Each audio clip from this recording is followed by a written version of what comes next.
Hello అందరికీ, అందరు ఎలా ఉన్నారు? బాగున్నారా? ఈరోజు అయితే నేను నెల్లూరు చేపల పులుసు చేస్తున్నాను. దానికోసము చేపలు తీసుకున్నాను. చూడండి, 1 కేజీ ఫిష్, ఇవి 1 కేజీ చేపలు తీసుకున్నాను. తర్వాత ఏమేమి కావాలంటే నెల్లూరు చేపల పులుసుకి చూపిస్తాను.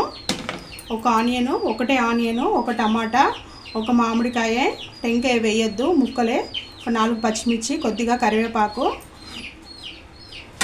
మట్టి గిన్నె అయితే పెట్టేసుకుంటున్నాను. హీట్ ఎక్కుతుంది, లోపల మెల్లగా హీట్ ఎక్కుతుంది. మట్టి సట్టి అనేది ఒక టైం పడుతుంది. పక్కన ఇంకో కడాయి తీసుకున్నాను.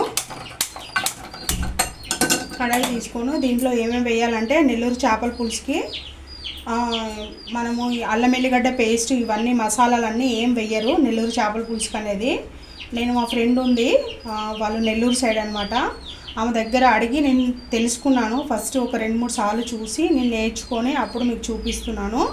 నెల్లూరు చేపల పులుసు అనేది చాలా ఫేమస్ కదా.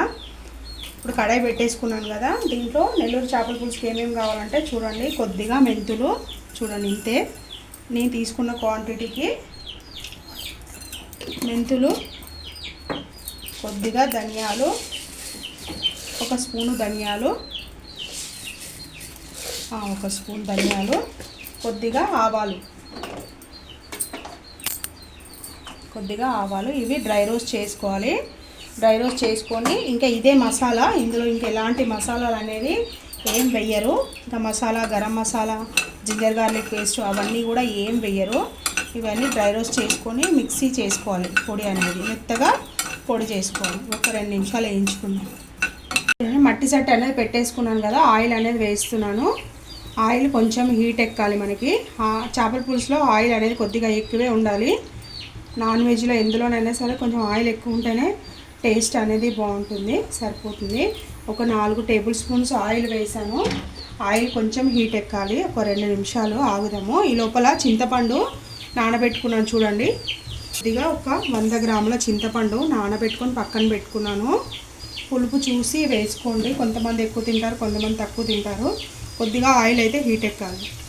కొంచెం ఆయిల్ అనేది హీట్ ఎక్కింది. ఇందులో కొద్దిగా మెంతులు, ఒక 10 గింజలు మెంతులు అనేది కంపల్సరీ వేయాలి. పొడిలో వేయాలి, ఇందులో కూడా వేయాలి. తర్వాత ఆవాలు కూడా కంపల్సరీ వేయాలి నెల్లూరు చేపల పులుసులో. మెయిన్గా గుర్తుపెట్టుకోండి, మన మామూలు చేపల పులుసులో అయితే ఇవి ఆవాలు, మెంతులు పొడి వేస్తారు కానీ మెంతులు వేయరు. ఈ నెల్లూరు చేపల పులుసులో మాత్రం ఈ మెంతులు, ఆవాలు అనేది ఖచ్చితంగా వేయాలి. ఇప్పుడు అన్నీ చిటపటలు ఆడుతున్నాయి కదా. ఉల్లిపాయలు, ఒక ఉల్లిపాయ సరిపోతుంది. కరివేపాకు కొంచెం ఫ్రై ఉండి ఉల్లిపాయ అనేది మంచిగా వేగిపోయింది. ఇప్పుడు టమాటా కూడా వేసేస్తున్నాను.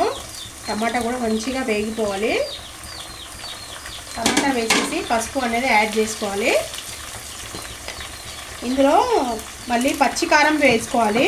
మసాలా కారం అయితే పనికిరాదు ఈ నెల్లూరు చేపల పులుసులోకి. మసాలా కారం ఇప్పుడు మనం ఆంధ్ర సైడ్ అన్నీ వేసి పట్టించుకుంటారు వాళ్ళు, మసాలా కారం అనేది. అదైతే పనికిరాదు. ఇట్లా పచ్చికారం ఉంటుంది కదా, ఓన్లీ ఎండుమిర్చి పట్టించి చేస్తారు కదా, అదే పనికొస్తుంది చేపల పులుసులోకి. అదే వేసుకోవాలి. మసాలా కారం అన్నీ వేసుకుంటే మళ్ళీ అది నెల్లూరు చేపల పులుసు అవ్వదు. ఇప్పుడు టమాటా కూడా కాస్త మగ్గనిచ్చేది. టమాటా అంతా కూడా చక్కగా బాగా మగ్గిపోయింది. ఇప్పుడు సాల్ట్ వేస్తున్నాను చూడండి. రాక్ సాల్ట్ వేస్తున్నాను, కల్లుప్పు. చేపల పులుసులో కల్లుప్పు వేసుకుంటే టేస్ట్ అనేది బాగుంటుంది. తర్వాత కారం వేస్తున్నాను. చేపల పులుసు అంటేనే కొంచెం స్పైస్ ఉండాలి, అప్పుడే చేపల పులుసు టేస్ట్ అనేది మంచిగా ఉంటుంది. నేను ఒక 3 స్పూన్లు అనేది కారం వేసాను. ఇప్పుడు ఈ కారం కూడా మంచిగా కలిపేసుకోవాలి ఆయిల్లో, కొద్దిగా పచ్చివాసన పోయే వరకు. తర్వాత చింతపండు పల్పు అంతా తీసి కూడా ఇందులో వేసుకోవాలి. 1 నిమిషం అయితే కారం వేగనిచ్చేది. కారం అంతా మగ్గిపోయింది.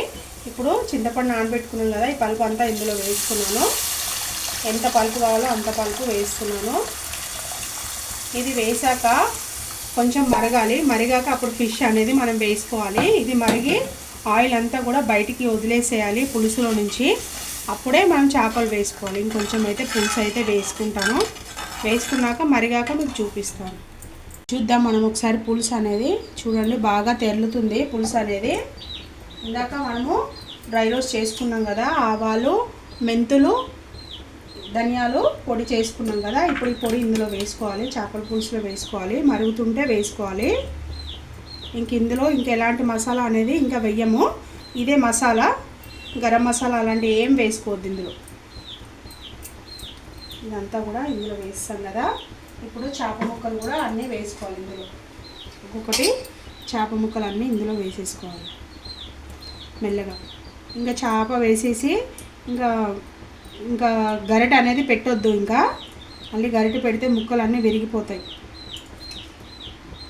అన్నీ ఒక్కొక్క ముక్కలు అన్నీ ఇందులో వేసేసుకోవాలి.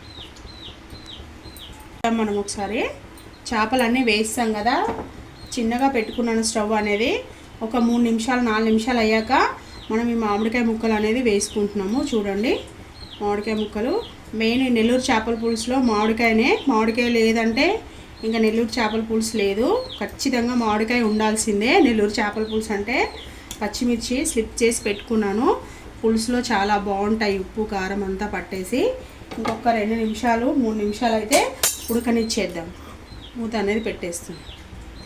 చేపల పులుసు అనేది ఒక 5 నిమిషాలు అయితే మరిగింది. మనం వేసిన మామిడికాయలు అన్నీ కూడా చక్కగా ఉడికిపోయినవి. ఇక కొత్తిమీర అనేది వేసేసి స్టవ్ అనేది ఆఫ్ చేసేస్తున్నాను.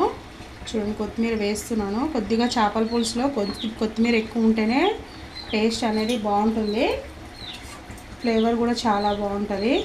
ఎక్కువ ఫోర్స్గా కలపొద్దు. స్టవ్ అయితే ఆఫ్ చేసేస్తున్నాను. చూడండి, ఓకేనా ఫ్రెండ్స్? ఈ వీడియో కనుక మీకు నచ్చినట్టయితే లైక్ చేయండి, షేర్ చేయండి, నా ఛానల్ సబ్స్క్రైబ్ చేయండి.